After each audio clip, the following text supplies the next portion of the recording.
this should wrap it up for the linear equations, hopefully. Last video we started talking about write the slope-intercept form for the lines with that have the given conditions. Well, we did one example, and we'll just do these four and maybe one after that with a graph. But the idea is they're going to give you different scenarios, and you have to be prepared for all the different types. And just keep in mind you need two things. You need a point the line passes through, and you need its slope. If you have those two things, you're ready to write the equation of the line using point-slope form. So if you look at this particular problem, do we have a point? Yeah, we have 2 points. 2 points the line passes through. Okay, that was more than what we needed, but we got a point, sure.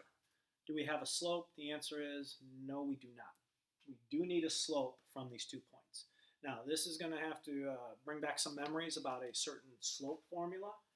If you remember, to find the slope of a line that's not graphed out. I mean, we could plot these points and count it out, rise over run, or it's much easier just to go difference of your y-coordinates, y2 minus y1 over x2 minus x1. y2 minus y1 is your change in vertical distance. That's your rise. x2 minus x1 is the change in horizontal distance. That's your run. All right, so y2 minus y1 over x2 minus x1, that will be our slope. And again, if we put those numbers in, we can call this y2, though there's no law saying this has to be y2. This could just as easily be y2. I mean, but you do only have your choice of 1 or -7. It's just once you pick which one is y2, everything else has to stay consistent. So if you're calling this y2, that has to be x2. And by default, this has to be y1, this has to be x1. So once you pick which one to be your y2, everything else is set. And we have to stay in that order. So we would say it's going to be -7 minus 1, y2 minus y1. x2, -4, minus x1, which is a -6. Clean that up. That should be our slope. That's our rise over run. So it looks like -8. That's -4 plus 6, which is 2. That comes out pretty nice. So we have a slope of -4. Now, keep in mind, it wouldn't have mattered if you would have gone 1 minus -7. That's +8. And then -6 minus a -4 is a -2. You're still going to get a -4 any way you slice it. So once you pick your y2, just be consistent the rest of the way. So do we have a point? Yeah, we got 2 of them. Which one do we use? It does not matter. You pick whichever point you want to work with, whichever one you think is easier. And we have our slope. So that's all you need for point-slope form. So putting this in point-slope form, we're going y minus, let me just put off to the side which one I'm going to pick. I'm going to go with -6. That's my choice. I'll pick -6. It's not going to matter ultimately once we go to slope-intercept. We're going to get the same exact answer both ways. So y minus, if I pick this point, I'm going 1 equals, slope is -4, x minus -6. Now, clean that up. That would be x plus 6. So y minus 1 equals -4, x plus 6. Distribute the -4. So -4x minus 24. And y, once you add 1, should be -4x minus 23. Now, just to illustrate, it does not matter which of these 2 points I would have picked. Let's say I would have picked -4, -7. So this time, change my mind. Let's go with -4, -7. It's going to look very different in point-slope form, but it will have the exact same slope-intercept. It has to. So I would go this time y minus -7, which would be +7, just saving a little space here, equals, slope is still -4, x minus, in this case, -4. So this looks very different than that for sure. However, when you put in slope-intercept form, they come out the exact same. So y plus 7 equals -4x minus 16.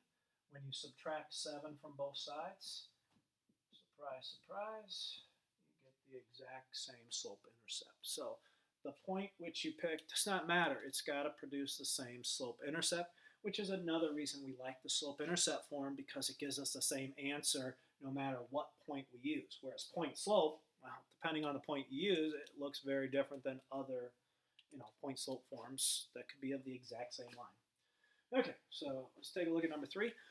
Passes through these 2 points. Seems like another one of these, but we do have to be a little bit careful here because when we do our slope, we're going to go y2 minus y1. So negative 3 minus a negative 3 over negative 5 minus 4. Negative 3 minus a negative 3 is negative 3 plus 3. That's 0 over negative 9. So what we have here is we have a slope of 0. That's not bad news. That's actually good news. Good news in the fact that it's not going to be as much work to put it in slope-intercept form. So what we're going to do for this one, we'll go through y minus, and we'll just pick one of these 2 points for no particular reason. We'll just go with this point. So y minus a negative 3 would be plus 3 equals 0 for the slope times the quantity x minus 4. Now, normally we would say distribute the 0, but 0 times anything is just going to be 0. So you actually just get y plus 3 equals 0. Subtract 3 from both sides, and you have your slope-intercept form. And it wouldn't have mattered had I used this point in my point slope form. I'm still going to get y equals negative 3 any way you slice it. Right? So, even though it came out a little bit weird with the slope, same results, we just treat it all the same. Okay, now 4 and 5 are a little bit different in how they're set up because now we're talking about this symbol means parallel. Parallel. And this symbol means perpendicular.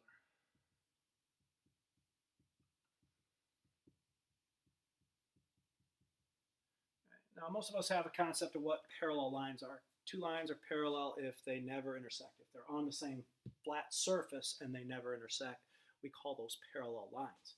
Perpendicular lines are 2 lines that do intersect, but they intersect and form 90-degree or what we call right angles. Right? So these 2 very different concepts here. All right, so if we're looking for a line that passes through negative 2, 5, well, we definitely have our point. I don't know what I'm pointing at, but point slope form, you need the point, but you also need a slope. Well, here's our clue. The clue is this line that we have to write an equation for has got to be parallel to this line. Well, if you're talking about 2 lines that are parallel, they're going to have what we call the same slope. If 2 lines have the exact same steepness to them, including the plus or the minus, then they're going to be parallel. So this line is parallel to that line if they have the exact same slope number. So if their slopes are the same, the lines are parallel. So we need a line that passes through this point and, if I want to make this thing simpler, has the same slope as this line right here. Well, if you notice that line I gave to you in slope-intercept form. So all we need to know is, okay, what's the slope of this line right here? And that's the slope I'm going to have to use here. Well, since it's in slope-intercept form, that's not too bad. The slope of this line is 1/2. So the slope of this line that I'm going to have to write an equation for also has to be 1/2. So, mystery solved. We got our point. We have our slope. Point slope form would say y minus 5, y coordinate, equals slope, found out as 1/2, x minus a negative 2. Let me just skip a step. Minus a negative would be plus. That's point slope. Distribute your half. We get 1/2 x plus 1. We'll add 5 to both sides and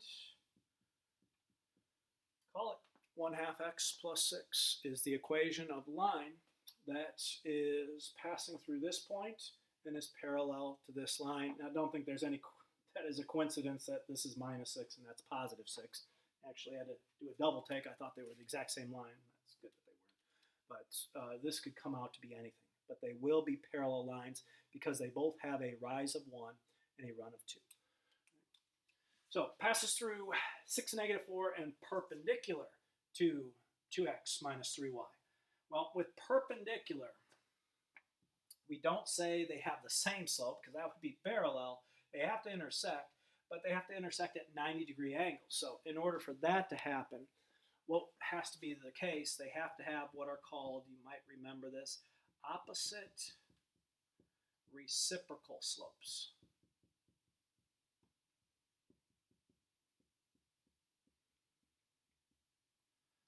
Opposite reciprocal. So opposite means just what you think it means. One's positive, one's negative. So if one has a positive 1/3 slope, the other would have to be negative. That's just opposite. But they also have to be reciprocals. Remember how reciprocals work. 7/8 has a reciprocal. Its reciprocal is 8/7. So we have to have two things happening here. They have to be opposite slopes. One's positive, one's negative. And they also have to be reciprocals of one another. So say one line had a slope of 7/8. If the other line had a slope of 8/7, they're not perpendicular until you do the opposite as well. So 7/8, negative 8/7, those lines are perpendicular to one another for sure. Right? So similar situation, but this time we're talking perpendicular. So if we look at this line right here, here's our clue. That is not slope-intercept form, and bottom line is I need to know what the slope of this line is, because then I'll do the opposite reciprocal for my line. So let's put this in slope-intercept form. So our first move, we'll subtract 2x from both sides. We'll divide everything by -3. That will put this in slope-intercept form to give me y equals 2/3 x minus 6. Okay, so now that it's in slope-intercept form, I can see that the slope of this line is 2/3, so the slope from my line has to be the opposite, so definitely negative, and reciprocal. So we're looking at a slope of -3/2. From there, you got your point, you got your slope. We'll just finish this off. Y minus a -4, so plus equals -3/2, quantity x minus 6. Same old, distribute. So y plus 4 equals -3/2 x plus, let's see, what would that be? 3 is 9. There we go. Then subtract 4, y equals -3/2 x plus 5 would be the slope-intercept form for this particular line. All right.